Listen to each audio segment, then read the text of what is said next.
tunjuk lah BT-BT yang ada. Tapi siapa yang masuk live tadi kau boleh nampak itu antara serba sedikit lah kehidupan dorang dekat sana.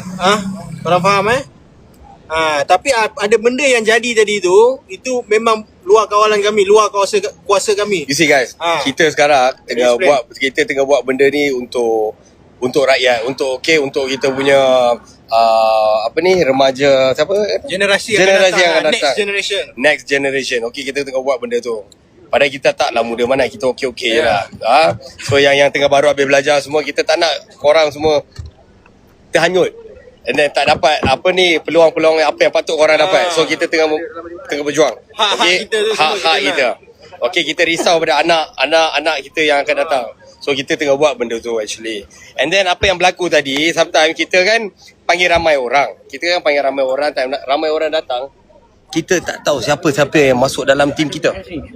Dia tengah buat uara di sana. Uara yang lain macam. Aku tengok sampai tanya kereta. Aku tengok apa hal ni? Itulah pasal Gaduh-gaduh yang menangis-nangis wayang tu pun cakap. Itu pun satu. Dia nak satu. Sekarang orang tengah buat uara tu, orang pergi tangkap Bangla.